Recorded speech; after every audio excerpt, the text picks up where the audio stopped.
frankly, I think the first million of your capital, the first million of your sales is the biggest and the toughest part.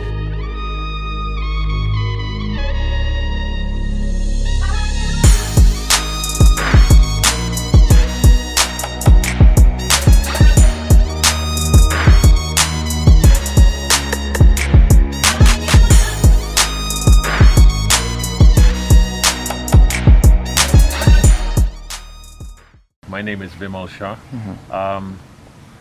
Kenyan, born in Kenya, brought up in Kenya. I'm going to die in Kenya. I'm currently chairman of Bidco Africa, Bidco Group, and a USIU graduate. So that's the commonality we have. Yes. All right, thank you for joining us. So one of the first things I want to talk about, of course, with Legacy, it's a show that inspires people that are in their 20s, in their 30s. This gives direction, stories of people who have already been there, who've already climbed up the mountain, a bit on cruise control, like yourself. So just to start us off, maybe you can tell us a story of starting Bidco with your brother and your father, the challenges I read somewhere to do with raising funds, banks turning you down, the idea of being shut down. Yeah, so you can tell me about that. Yeah, well, it was a humble start. I was at USIU and looking at various things. When I was 20 years old, we did the whole feasibility and went from bank to bank. 20 years? 20 years, okay, yeah. So me, my father, and my brother had just joined us. And all three of us would go and present it here. This is a bankable proposition. Have a look at this. And they'd look at you and say, young lad, what's your experience in this field? I said, no experience.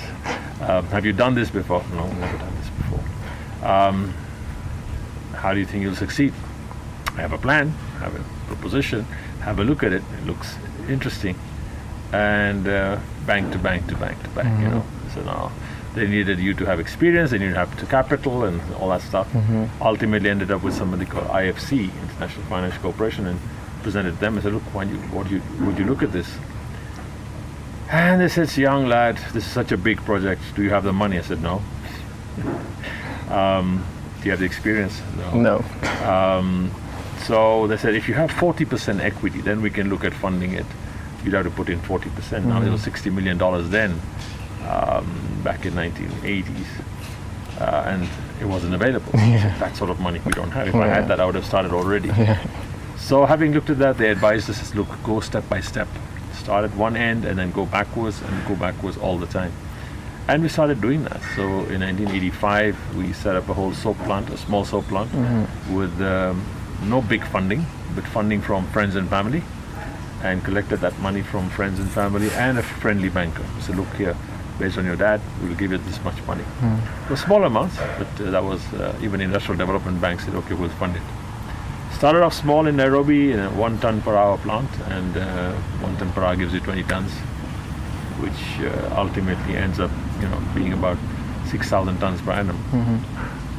So started that off, went to the market. Now when you go to the shops, you make the soap. We made soap, right? We started at the end of the value chain, and we didn't want to go back yet.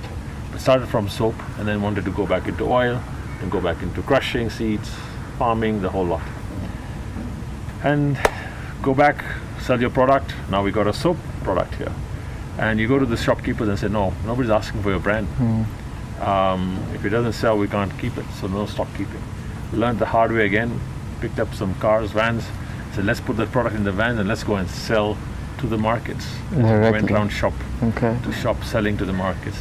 And again, there was like, you've got a new brand name, it doesn't sell, we need to have this. So what we got an idea was, if the consumer starts asking for it, then the shopkeeper will stock it. So we actually went around to home to home and say, here, try this product, test it out, and then they started asking for it. And then we went to some shops and said, here's some stocks, keep it. If it doesn't sell, we'll take it back. So it was a consignment stock. And with that, we got stock up everywhere. And then we got some people to say, go and ask for these products. And they went and asked for the products. And that's how sales happen. And it's cut a long story short. That's how we said quality with a price advantage. We changed the quality from blue soap, which was very harsh for the hands. We made it a white soap, which is good for your hands and gentle on your hands. So with that, the story kept on, and then we went looking at various industries from there. Started off the soap, started selling in the market. We had to do one thing, it was being a least cost producer. at every stage we had to be least cost producers, and that's how we were a certain size and economic size of scale, and that went on. We went then backwards into oil refining, which we started off in Thika, complete greenfield plant. Again, there we differentiated ourselves, so we made it different from the rest. What Unilever was doing was different, and what we did was different. So. Yeah, Unilever was the main competitor. Yeah, and I still remember the bank manager's first words. He says, Unilever will kill you, in this product that you're going into, cooking fats and soaps and oils. And that stuck at the back to say, okay, that's fine. We got to be careful of those guys. And multinational. So then we studied it during those periods. What does a multinational have and what don't we have? What do we have and what do they have? So we found that they have a big global availability of skills. They have people who expertise is available. We didn't have that, so we had to tap into that through various research areas. And we said we keep the standards either as close to them or better than them, and we kept that up. And I think that was where the whole thing started off, and then we kept on, and ultimately in 2002 we bought the Unilever brands, Kimbo and Cowboy and all these things, and that was a great, achieved. So yeah, that's been the journey. With the banker's comment in the back of your mind as you close that deal. It was, and initially they didn't support us, but later on, once you're successful, once you're running, they're all coming to you and saying, fine, now can we fund you, can we finance you, can we have you? So this is a story of startups where it is not easy in the start. And the way you started, the way you framed things is that you're very particular, you did your homework, you did all the research up front.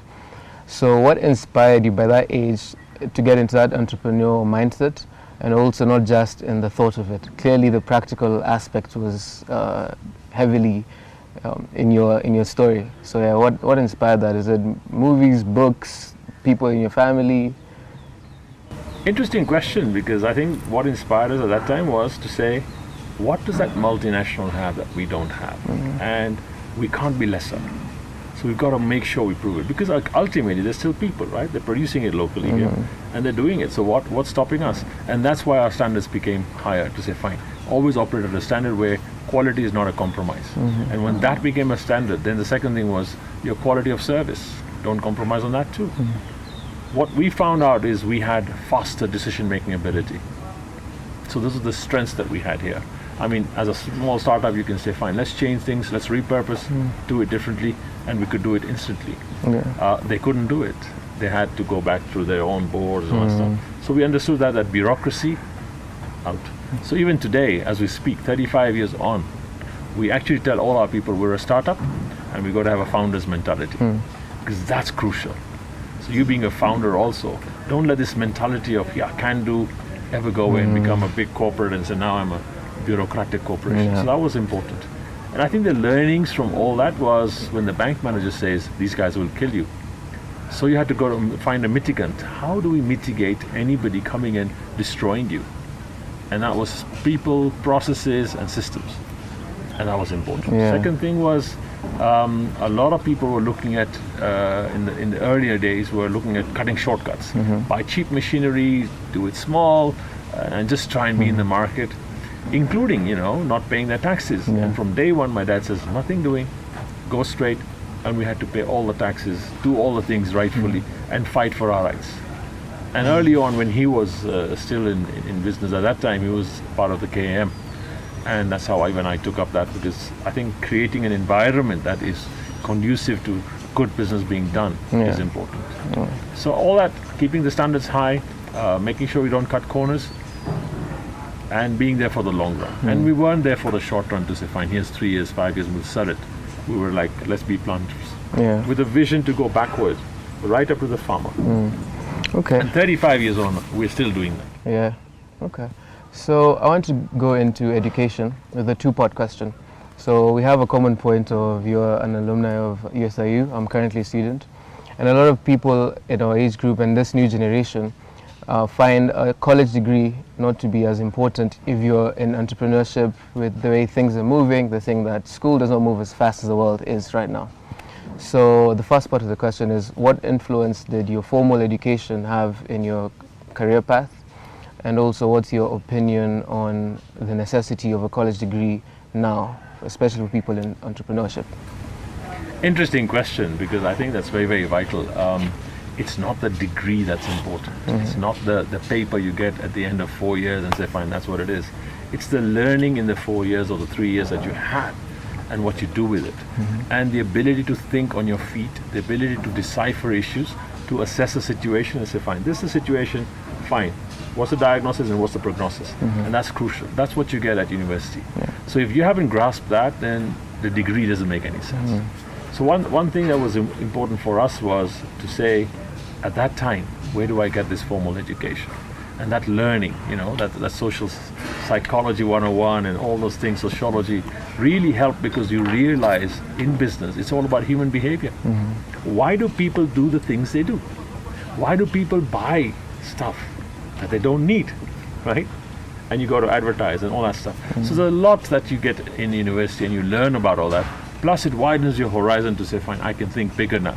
I can look wider than just my own degree. But I think the learning comes from interacting with students, the confidence. And I think 50% is the confidence that you get in terms of being able to have a conversation with anyone. Right? That's the confidence that you start getting. It's not arrogance. Arrogance is different. It's like, I don't talk to anyone. It's a better place in terms of having a conversation, number one. Number two, I think the ability to think bigger, because a bachelor's degree actually gives you the ability to think wisely and look at it differently. It's not about cramming. So back in the good old days, it was all about remember your dates, remember your history, your this, and you remembered all those things and you were number one.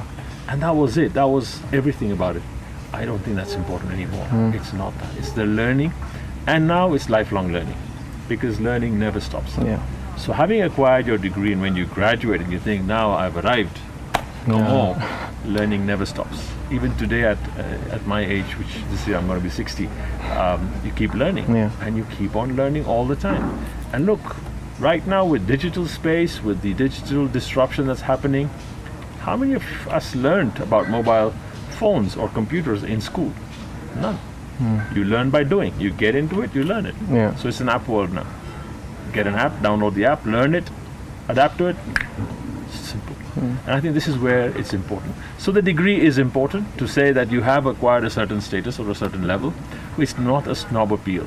It's not like, I went to Harvard, I got a degree from Harvard. So I tell you what, I was invited at Harvard and I spoke there, once giving that speech to a lot of the Africa session. And they said, are you from Harvard? I said, no, I'm from USIU. I said, what's that? And that's the university. But the point is that you don't have to have a Harvard degree or a big name degree. It's the learning that you get. And you studied finance, I believe? I did an MBA in finance. Yes. Okay. But also at USIU? Sorry, bachelor's degree in finance. Bachelor's degree. BSc Business Administration, finance as a major. Okay, so I'm a film major. One of the things that I got from USIU that's the best thing is networking. So one of the people I met is Kelvin behind the scenes, who's here. I also got, of course, to meet you at the Great Minds Challenge conference. So like the networking aspect has been very crucial, especially in this industry of ours in film and production. So speaking of startups, you were at a very young age going back and forth with banks and all that. And one of the biggest challenges we face and a lot of our viewers face has been raising funds, has been getting someone to get your foot in the door, to just keep things going or to get things happening. So even us in production costs are always expensive and upfront. And you have to make it first, the high quality, and then see what happens after that.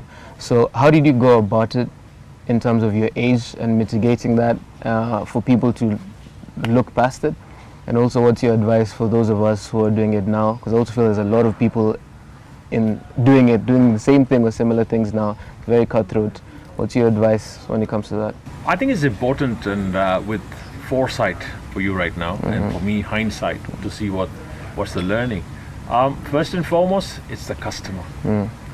Who is my customer? Whom am I selling to, and who has a need for the product or the final output that I bring out? Who has a need, and what will they pay for it? If they're not going to pay for it at all, if they're not worried about it, they just want it free, you're not going to be in business. So I'm just saying, it starts from where's your customer base, whom are you directing all your resources to, and what is the need? There's a need that is met, Am I going to fulfill that, which is now I'm going to displace somebody and give them that product? Or is it an unmet need, which means it's a new need? Create a need and say, hey, you know what, you need this. And therefore people start going into it. And advertising does a lot of that for you. But making sure that that customer is there, you got a customer segment, speak to that customer segment. Find out what do they really want, what are they looking at. You're into content, right? Yes. Once you're into content, you're going to get a lot of people with different content. Now your problem is that you are a very perishable item because your content can move from X to Z to Y. I mean, very fast. Yeah. Because people's needs are changing. They've seen something, it's finished, it's not new anymore. Yeah. And they want something new. So you got to keep on creating all the time. So that was one thing. Number two was making sure that we are always relevant in what we make. Is it still relevant? Because you could start saying, this thing is selling very well. Somebody's buying all my content. But then next month, they've got something new that's come up. And they say, you know what, that's old, this is now new. You could be out very, very fast. So you got to keep innovating yourself. That's what we found out. We got to keep innovating all our products, all our processes, everything, all the time. So it never stops. And once you start the journey, it's just fun. Yeah. Because you start saying, now there's a new way. Now there's a new way of filming. I mean, you're doing 2D, 2D photography right now. There's 3D photography. There's 4D photography coming in. Hey, that's going to be a change. So there's a lot that's going to be happening. But I think in our sector right now, making sure there is a customer, making sure there is a need, and then how long do you think that need is going to be? Or it's going to be short-lived. And therefore you got to temper yourself and your product offering in that manner. You change. You can see it's obsolete. Don't sit and say, yeah, I'm going to do it. It's like the small dukawalas, the guys in the shops were sitting there and saying, fine, yeah, customer has no choice, he'll come to us. It used to happen in the early days. But now customers got a device, and the device is your shopping. Yeah. And they're shopping from there and say, fine, they don't need to come to your shop. So that, the shopkeeper is saying the customers have gone mad. Not relevant anymore. They have changed, they have moved on. You need to move on. You need to go online. Same way I'd say, with hindsight, we've learned a lot. Keep reinventing yourself all the time. Even if you are successful in your own standards, there's always somebody there looking and saying, okay, how do I beat that guy? How do I beat that guy? Yeah. And there's youngsters like you coming and saying, okay, how do I disrupt this? And that's going to keep on happening. Never discount that. So KYC, know your competitor, know your consumer, know the customer, and the customer could be different from the consumer. Somebody who's consuming your content may be different from the distributor. Yeah. The distributor is the one who buys it. So now for you, it's the media, the television companies. The consumer ultimately wants it. And that's where you start the whole need from. Yeah. So from what you've observed, because I know you work with a lot of young people, you mentor a lot of young people, from what you've observed so far, what do you think we're doing right, and what do you think we're doing wrong as a whole so far? I think a lot of the kids today are doing it right. They're actually learning themselves, and they have to experience it. They have to experience success. You have to experience failure. But failure doesn't mean that, oh, finished, I'm done. Yeah. This is it. A lot of, not kids, but a lot of young people who make mistakes today are giving up too fast. Oh, this didn't work. Okay, fine, that's not for me. So they take it and say, fine, I'm done. They didn't look at what didn't work, why didn't it work. Do a 5K on that. It's called the 5 whys, why, and you get to root cause, sort out the root cause. It's a simple analysis tool to say, fine, what's my failure? Yeah. And it's not failure. In fact, failure is good to have you learn from it. You learn from it, you say, fine, what do I do? There are two choices when the tsunami is coming. You either sit there in shock and say, wow, the tsunami is coming, I'm going to be drowned. Or you start surfing it. If you surf the tsunami, can you imagine that wave? You're on top of the wave. Yeah. That's what you need to be. And that's why I think that's the mistake that a lot of young kids make, to say, I tried this, but it didn't work. It's not for me. Check. Really. Was the customer still there? Are you still relevant to the customer? If you are still relevant, they may need it differently. Right? We used to have people going shopping. Now you're getting home deliveries. It's changed. Morph yourself and say, fine, how do I make sure that I reach the homes? Get in logistics. Do that stuff. There's a lot that's changing. And that's going to keep on changing. Yeah. The biggest change, if you've seen, is the music, right? We used to have in our times a cassette player. Yeah. And you had cassettes, and then you had records, and then cassettes, and then CDs and DVDs. And now what's a CD or a DVD? Young kids don't even know. It's just, I just stream it down, right? Yeah. And that's going to change. So again, from there you've got these earpods or whatever, and it comes direct to you. So things are going to change drastically. And I think this is where it never is going to end. It's going to continue, and we have to change ourselves quicker. So become lean, become agile, and stay true to your purpose and say, fine, this is what I'm doing. Okay. So one of the things we pride ourselves in here and a lot of my friend group is young people who like to have fun and are all friends, but all have something going on, something they're doing, which normally motivates us. So if I see, again, PK with Great Minds Challenge, gives me the update, I have to give an update with Grand Bay Media. You have Nema with her Ohana Swimmer Line, and different people doing different things. So with your story coming up, what was your circle like of friends and your peers? And did that help push you, or did you push them? What was the dynamic like? Well, then we had friends. We had friends of different types because everybody was on their own struggle and trying to do things. But I think today you are far more networked. In our days, we didn't even have a mobile phone. Yeah. We didn't even have internet. Yeah. Right?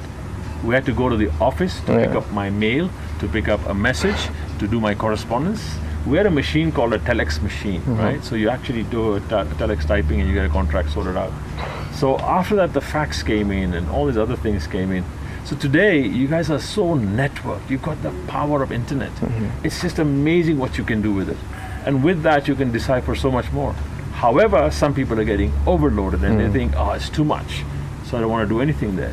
But I think that's important. In our time, the networks were not that strong. Everybody's trying to do their own struggle. We didn't even know what was happening outside there. Today, the news, something happens here in New York, within minutes, you've already got it, right? And it's circulating. Yeah. We didn't have that. So actually, we probably had a better mindset to say, fine, we don't have all that crap about the world. But we had to make sure we make things work. And the networks were people who say, fine, here, I can help you in this. I need a logistics thing. What can you do with me? So that was different. So it was much more about knowing whom you know and talking to them. And I think it was a lot about relationships. It was creating new relationships to tell people, look, I'm doing this, I'm starting this. What do you think? Back then, people were helping much more willingly. People were like, yeah, okay, fine. Let me help you do this. Let's start it off, get it done. Today, it's far more contractual. It's much more rigid. It's more like, what's in it for me?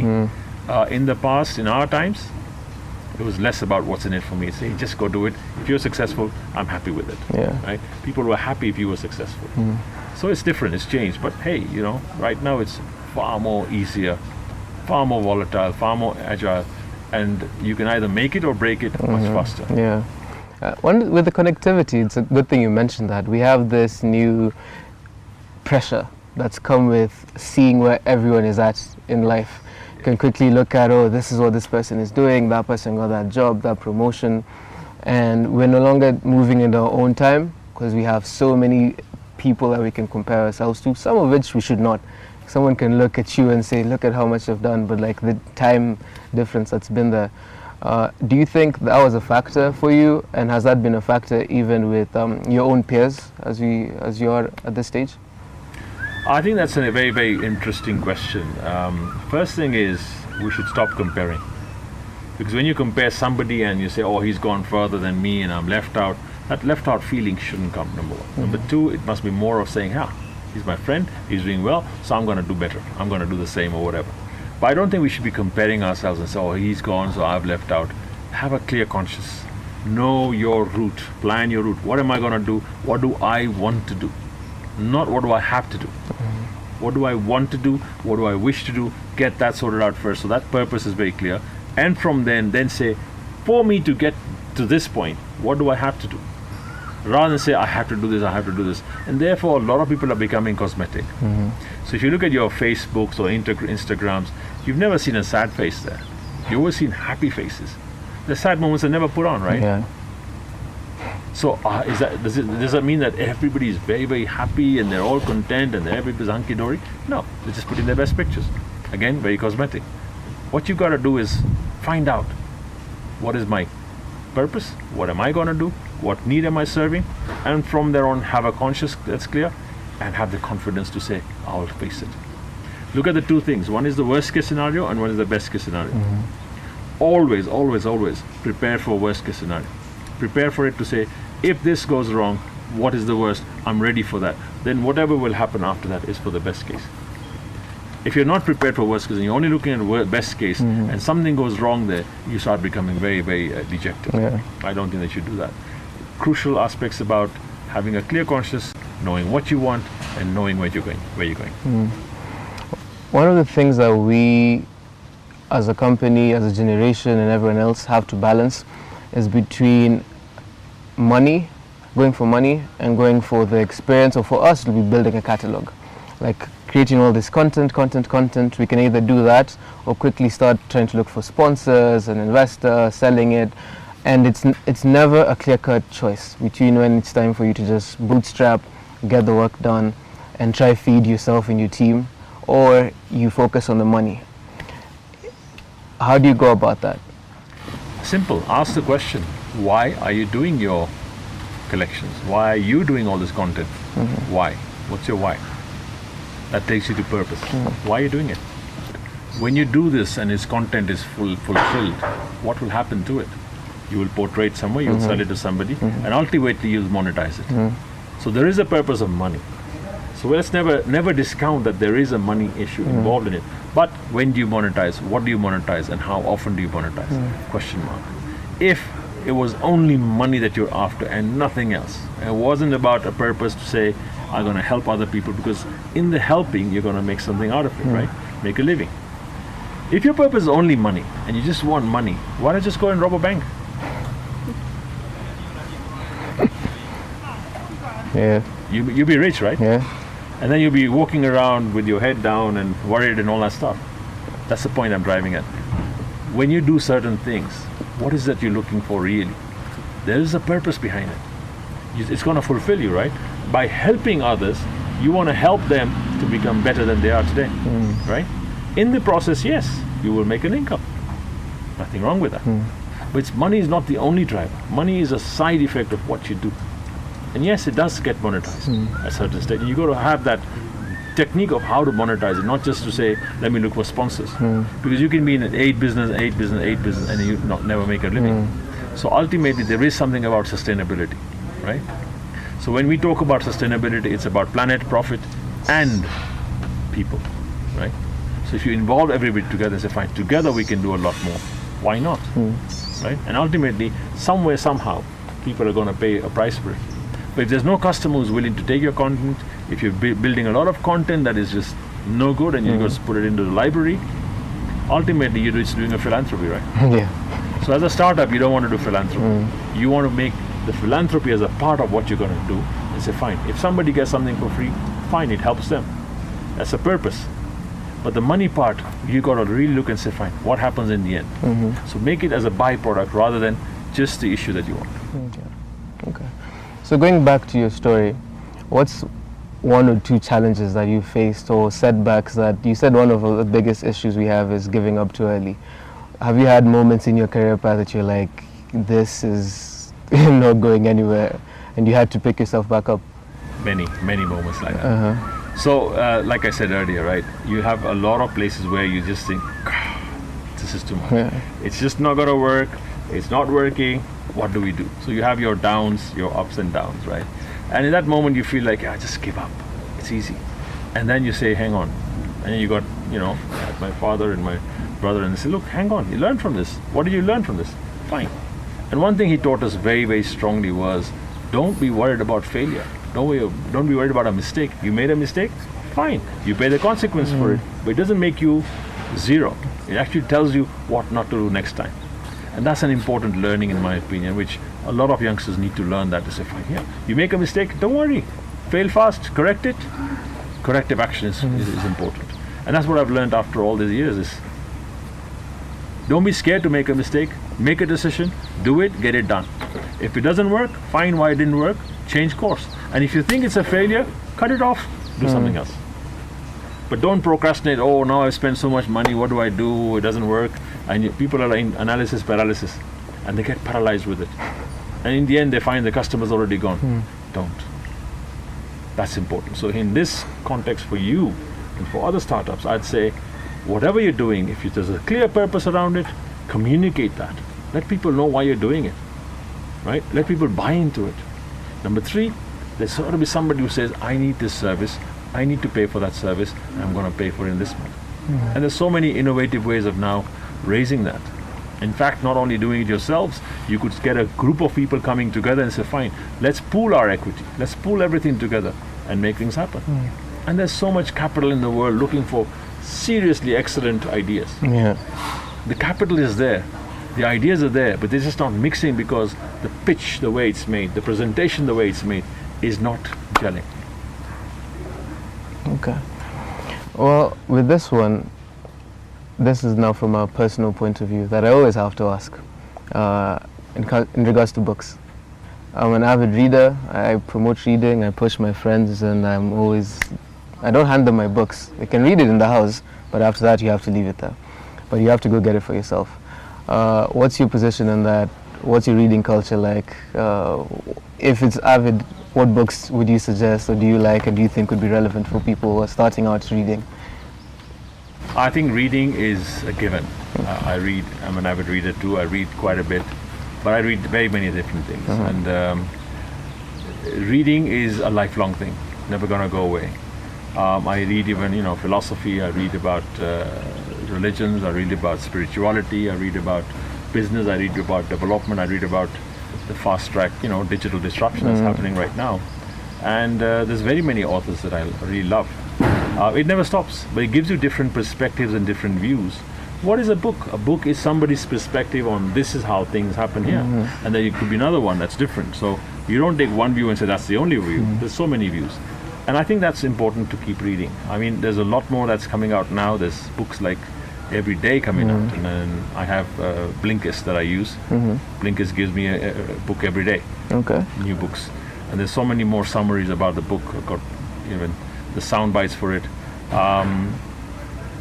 Ultimately, read, find out what is the gist, what's happening there. Summaries, Get Abstract gives me summaries. So I get that every day from different books. And you actually extract what is important in it. And then if you want to read the whole thing, you go back and read it.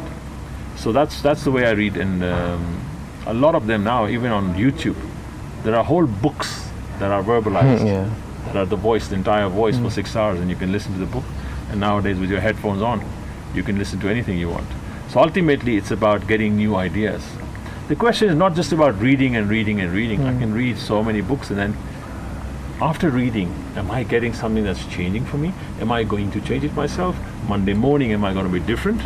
Am I going to adapt some things? And that's what the nuggets that I look for from that. Okay, fine. What can we adapt from there? What do we learn? But widening your horizon and looking at things differently is important. Because I could have a very clear idea, this is the way things are, but I look at the contrarian view and say, a contrarian view says this. So a lot of times I'm pretty disruptive in that manner. I give a lot of contrarian views and say, have you ever thought of this? There's a complete new theory about it. But just last weekend I saw this social dilemma. If you see the social dilemma on Netflix, you realize how people are now converting behaviors from Facebook and all that stuff. So that's another dilemma. I mean, things are happening. So you don't want to let that happen to you. You want to make sure that you've got a wider perspective on aspects. Speaking of wider perspective, let's move this to a macro level. And I want to talk about Kenya as a whole. You, in your intro, you're born and raised, and you want to die here. A lot of people are discouraged with political situation. They say lack of opportunities, a lot of you need to know someone to get anything done. And so many people who can try to go abroad for university and get jobs and move on with their lives there, while other people are still trying to find a way out because they're discouraged with the situation in Kenya, economically, politically, just opportunities as a whole. I know you're bullish with what Kenya has to offer. So what are your thoughts on that as a whole? I think it's interesting. It's a very interesting question. I think this is something very, very, very apt for today. A lot of people look at the politics and say, oh, I see the politics, I read the headlines, and Kenya's no good, right? Tell me, tomorrow if the president or the vice president or the next prime minister, whatever, have an issue around it, how does it affect your life? What changes in your life? Nothing. Today they've had a fight. They had a fight and each other slapped each other. What's going to happen to you? So we get disrupted by reading that and say, oh, that's happening. So the situation here is no good. First and foremost, you have a content, you have a customer, you know what the need you're serving. That's the thing you need to look at. Now look at the macro of the economy. Is the economy growing? It is. Number one. Number two, is the population growing? Number three, is the need for the people, the needs of the people, let's look at it, your age, are your needs growing? They Or are. have they gone down? They're growing. Are you consuming? Do you eat? You drink? You bathe? You watch TV? You watch media? What's gone down? Because of the politics, what's gone down in the consumers? And we all get mesmerized to say, oh, no hope, da da da. Number three, you say you need somebody to know somebody to get something done. In this media, whom did you know to get this done? Whom did you ask for permission in the politics that you need to get this done? No one. You don't need that. In Kenya today, you don't need a license to do business. This whole licensing aspect has gone. The reforms have happened, right? Now it's up to you. And it's up to you and me and say, fine, what do we need to do? And you didn't need to have money for this. You had an idea. You had friends. You had people. You come together and you start doing it, right? How has the politics affected you? Nothing. Yes, one thing, safety. If there was a coup or something, safety, I agree with that. But that's not happening yet, right? We haven't had that problem in Kenya. We still have safety here. We have a police force that works. We've got everything in the administration that's working. But it's not going to come and give you spoon feeding to say, here's money, here's food, do this. That's happening to tenderpreneurs. A lot of tenderpreneurs and the youngsters are going and saying, oh, I know this guy, I'm connected, so I'm going to get this tender. And you get a tender and you double the price and you start looting. Okay, that's where our problem is. Don't ever go into that business.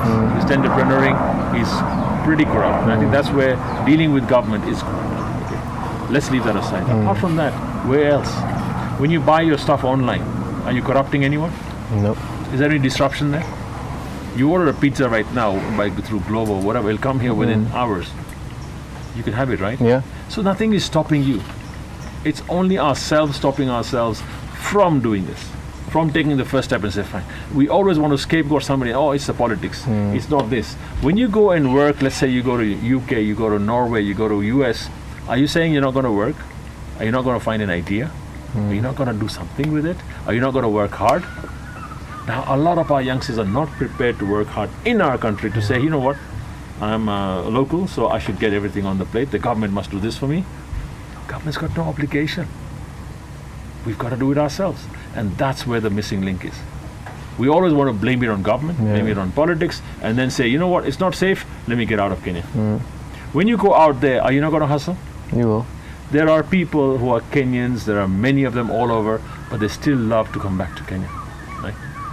Do we not have the best of weather? We do. Do we not have the best of climate? Water? Clean air? What are we missing? So I think a lot of these things are mesmerized to say, oh, the politics. Leave it aside, put it aside. Unless you want to be a politician, don't worry about it. Okay? Yeah. The economics is right, the macros are right, your currency is right, interest rates are right, banking is happening. What's stopping you? You got good internet, you got bandwidth. What's stopping you from producing the best movie in the world from Kenya? It's just yourself, right? Yeah. Nobody stopped you. No one. But we think, no, politics is bad, so we can't do the right movie here. Yeah. The internet has liberated politics away from anything. Do they control you on internet right now? No. Nothing. So content, who's controlling it? Ourselves. The rest is answered. I think your answers are there. Yeah. We stop ourselves. Go and look in the mirror and say, this is the person that's stopping me from doing anything else, not the politics. You think it's a scarcity mentality and scapegoat that's paralyzing most people? It is a mindset of saying, let me not take responsibility, I'll give it to somebody else, right? A lot of you guys, a lot of us, would all go and say, haki yetu, and it's about my rights. Hey guys, wajibu wetu. What's my responsibility to do back? Can I do something differently? Can I help my people? And you can. It's a liberated environment. We've got so much more reforms happened. It's liberated. And there's nothing about that a Kikuyu cannot do something and a Luo can do something and this and that. That whole thing is gone. But it's in the mindsets of some people to say, oh, I come from Kiambu, I come from here, I come from Kisumu, therefore I'm a different tribe. No, the youngsters don't have it anymore. It's only the elder generation who kept that up. And they love it because they love divide and rule, right? That's the normal thing that British taught us. But they're sitting with that legacy. I think the opportunities today are amazing. Your internet, your entire Silicon Savannah we're talking about can be brought from here. Nothing stopping you. Nothing stopping you from trading. So ultimately, I'd rather take responsibility and say, fine, what am I not doing right? Stop blaming government. Okay. Stop blaming government. You've heard it. So, did you ever have any of these monetary milestones? Like, of course, we want to make our first million, our first 5 million, first 10 million. And of course, you need a plan behind it. But did you ever have that at the back of your mind? Like, okay, the first million will be the hardest. Not as a company, but now yourself. It wasn't a project of first million. It was more about I need to get this tonnage, sales, this sales, that sales, and we went all out for it. And there were times when we succeeded, there are times when we failed. But frankly, I think the first million of your capital, the first million of your sales is the biggest and the toughest part. Thereafter, it becomes easier. Of course, probably now you add a zero to it, so it becomes 10 million. But from there onwards, then you can start saying, okay, now I've got some bandwidth. I've got somewhere I know what it is. But there's an iteration. You know, when you do an Excel sheet, you do iterations. You check calculation, you iterate it. We need to keep on iterating ourselves all the time. Say, fine, where, what next? But a lot of youngsters that say, I've started 5 companies, I've started 6 companies, and they're skimming everywhere. Not doing well here, not doing there, and putting money everywhere else. Have a solid idea, make it work, make it really prosperous, and then say, I've got another idea. Otherwise, just saying to people, I've owned 5 companies, I own 6 companies, and we're doing this. Why do you need 6 companies? Why can't you do it in one? And say, I've got divisions. So I just think a lot of people spread themselves thin. So that's why they start missing on targets, and then say, you know what, I just want to dress this company up and sell it to somebody else. That's where if you read Startup Nation by Saul Singer, that's a book that tells you Israel is a startup nation. They do very good ideas, they start it up, and then they just sell it to somebody, right? Why? Because they don't have the guts, they don't trust people to say that if I want to scale this up, they don't trust them. This is something that is important for you to bring up. If you've got 4 or 5 friends, come together, make sure there's trust, you're working together with a common purpose. And I don't think it's just the money matter that I reach first million, second million. Say you reach your second million, third million, what next? It's never going to end. It's called the rat race. And in the rat race, you're always a rat. The millions, the numbers don't end. So don't get into that rat race. Rather than that, say, fine, my purpose is clear. This is what my plan is. You must have a plan and a goal and say, fine, this is what we're going to do. You start saying, let me work towards that. What are the ingredients required? Is it capital? Is it people? Is it ideas? Whatever. And ask for people to help you. And say, fine, I'm stuck here. What do I do about this? And that's why you young people have a lot more online. The YouTube academies, the academies that are available online for free are amazing. Do you ever use them? There's so much more advice. A lot of times what we do is, whatever is free, we don't value it. If it's paid for, then we value it. I paid for it, now it's valuable. Free, it's available. So that's why I'm saying, in the network world, amazing opportunities, amazing things will happen. So in the next 10 years, in my opinion, the next 10 years for Kenya are going to be the best 10 years of Kenya. Will you help make it? Or will you be an observer and say, I'm just observing? Things are going to change.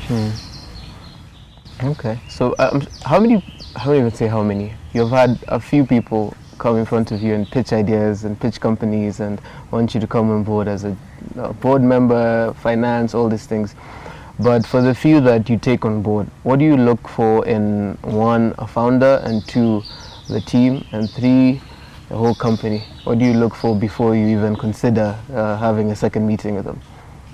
I think first and foremost is the fire in the belly that they have a passion for it. They're really passionate about it and they've thought it through. That there is a customer at the end, there is a requirement here, and I have the means for it. If I don't have the means, then they're not into it. And that's where it's a new idea, it's a different idea. And they have the conviction of saying, I will go the whole hog. A lot of people are willing to give their entire life up to say, fine, I'll make this happen. So there's a very clear purpose in that. That's where it's successful. Others are skimmers who will say, look, just give me some money and let's see if it works. We'll plan it out later on. They don't know where they're going. So if you're now saying from here, you're from Nairobi, you want to go to Mombasa, right? And you're on Kisumu Road, Nakuru Road to Nakuru into Kisumu, and you accelerate on that road, are you going to get there? You're going to get to Kisumu, but you're not going to get to Mombasa. So that way, knowing where your goal is a crucial part. A lot of people don't know what their goal is, and they're on a path trying to say, I'm working hard. Get aligned, get into the right mode and say, fine, this is where I want to go, and this is what I'm going to do. And then get there. The universe helps you. You get there. Okay. So anything on the team and company and... So teams are important, company is important, but conviction. And if you put together people who are like-minded, who are aligned towards a single goal, it's important. And I think the most important thing is trust. Trust is a vital element of all this. Trust is 4 things. Integrity, that you say and you do the right thing. Number 2 is intent, that the intention is not to defraud or to take away and get out and run away. It's better to say, fine, let's build this thing and let's put it together. Integrity. And then competencies. Competencies, people have difference, right? You have a different competency, your partners have a different competency. Bring them all together and say, fine, understand each other for what competency we have and become a strong, fist. Every finger is not the same, but when you put it together, they all come together. And that becomes a punch. And that's quite crucial. So trust is important. And then ultimately is results. So integrity, intent, competency, and results. Put all these together and you get a lot of trust. And once you trust each other and you start saying we're on the right path, aligned towards the same goal, we want to get there. And once we get there, then we'll decide what to do. A lot of people fall on the way and say, fine, you know what, right now, it's not working for me, I'm off. And a lot of people align with success. When you're successful, you will have everybody coming at you and saying, yeah, let's be with you, be with you, be with you. But when you're not successful, then they all start running away, and that's the difference. So you got to make sure that you've got people with you in the team who are clear, they've got different competencies, and they each add value. And you start measuring that and start making it happen. But with trust, with faith, with conviction, we're going to get there. That's also important. Not giving up halfway. I think it's not difficult to get things done. And you can always tweak what you're going to do. You can tweak it and change it and all the time. It's not a problem. But ultimately, you're all together and aligned. Okay. So do you have any business mentors? The ones you have access to and the ones that you may have access to via books and people I that you have plenty of mentors. I don't have a single mentor. It's not a personal mentor. It's the books that I read. And I get different ideas from different areas. So when I read about the former president of India, right, and Abdul Kalam, and I read his books, he was mentoring close to 100,000 children every year. When you look at where he came from, science and all that stuff, amazing stuff. Likes of, Mandela, likes of Gandhi. I mean, Simon Sinek is another guy, right? If you read about him, find out about him, and it gives you the right sort of attitude to say, fine, this is what it is. So all these become mentors in a way. I've got spiritual mentors who I listen to all the time, and they give you the things about life. Because life skills is important, right? Even living in harmony with people and living in coexisting with people is important. So a lot of times people go for this degree, but they haven't acquired the life skills. I think these are important aspects. Even philosophy of life. Believe in what you believe in, what it is. I believe I'm a soul, right? I'm in this body. I am not the body. And therefore, this is all material. And material stuff we leave behind and we move on. So I'm never going to die. I'm going to move on. So that's important. I think all this, being all-rounded, is crucial for everyone. And being all-rounded in a matter of work-life balance is normally overused. I think these days it's about doing what you love. You'll definitely find a way to keep it all going. But how's your time management? Especially, I'm sure you're quite busy. How do you manage to keep everything afloat? So I never say I'm busy. I say I'm easy, right? Okay. It's not difficult, because if you say I'm busy all the time and you're just bogged into activity, I don't think that's required. What you need to do is whatever things that are trivial and not necessary for you to do, delegate them. Get them done by other people. And that's, again, teamwork. But ultimately, if you look at time and time management, I think we've all got the same 24 hours a day. We've all got the same 7 days a week, and that continues, right? How do you utilize that? You prioritize. Based on that priority, you got 8 hours for self, right? 8 hours for sleep, self and yourself, and then 8 hours for business, and 8 more hours. What are you going to do with those 8 hours?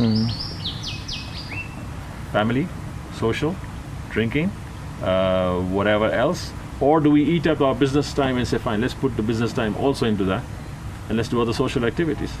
So you've got three aspects there. So you could be social, you could be in business, and you could say, this is my me time. Me time can be sleep, can be what else you want to do. So when we look at those 8 hours, divided a day into that, you realize that you've got enough time to be able to add value within the 8 hours of work. Now the thing is, it's not have to work. I don't do anything that I have to. I just have fun. So when you make your work fun and it's enjoyable, you enjoy doing it. It's never a have to. Yeah. It's part of it. So you're doing it willingly.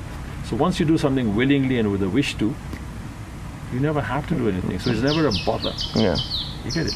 The minute your work becomes a bother and say, oh, this is a bother, it's a problem, it's got a pain here, then that's when you start saying, oh, I'm stressed, I'm too busy, I don't know what to do, priority is not there. What happens with your phone? Why do you check your phone all the time? Is that a priority or is that just a habit? Habit. Definitely right? habit, yeah. Now, how many distractions do you get there? And it takes away your attention there. So if that was done, you avoid those distractions. And we invite them ourselves. It's not somebody else giving it to us. So if you did a one-day fast and said, no more Wi-Fi, no phone today, you might even worry, what am I going to do today? And you might have so much time available. You might say, I don't know what to do with my time. You would be from busy to easy. So I guess it's not going to be rigid that, this is it, that's what I'm going to do. But yes, there are certain curriculums, you've got your times, do it. Start your exercises, make sure you keep your body, because this body is rented. I rent this body, I need to make sure it's healthy. Yeah. Otherwise, I'm not going to be well. And then you spend your time more in doctors and hospitals and stuff like that. So I guess it's up to us. Yeah. And first and foremost, I think, is the mindset. If your mindset is very clear of what you're doing, you're happy with what you're doing. The minute you are that way, it's easy. A lot of people are frustrated because you put a round hole and a square peg, right? Doesn't fit. And that misfit, you should align yourself very clearly. If you think this is not right for me, get out of it, do what you love. You will never have to work again. Okay. And with this being legacy, I'd like you to close off with this. What do you think you're most proud of your story so far? And as you continue your chapter and your story, what do you want to add on to your legacy? What do you want to do next, or what have you already started, so that you can leave behind for us to learn from, look at, and be inspired, and know that this is what Mr. Vimal Shah did, and this is what we want to do as well? Thanks. I don't think it's something that I want to leave behind for somebody and say, this is what I did, and we take that accolade for that. I think I'd rather say, I'd like to see a lot more people mad. Okay. Mad means make a difference, right? They make a difference to what they've started and what they're doing, in whatever they're doing.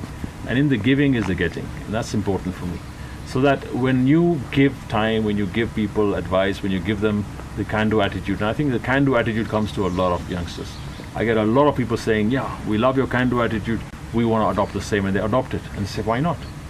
So that's another thing that a Kenyan gets inspired to say, even if another Kenyan gone to USIU here, locally educated, and can do this, why can't I do it? And that can-do attitude is what I think it's important. And making a difference. Everybody works towards making a difference to society, to family, to whomever you touch with, make a difference to them. That's why I call MAD, mad. And in that manner, I think that's probably a can-do attitude that I'd like to infect everyone with as a virus. So if you have a can-do attitude, you're going to say, yeah, we can do it, why not? And if success or failure, you don't get gutted by and say, oh, it's failed. What can we do better with it? What have we learned from this? Every failure is a learning. You learn what not to do next time and do it better. That's what I'd like to leave as a legacy. Thank you very much. Thank you very much for joining us. Thank you. And I'm sure you'll hear from us again. And so you can sign off. All the best to all of you. Thank you very much. And wish you, as Grand Bay and all the youth out there, all the best. We're actually coming to the next best 10 years of Kenya. See what you can do. Make a difference, go mad. Thank you. Thank you.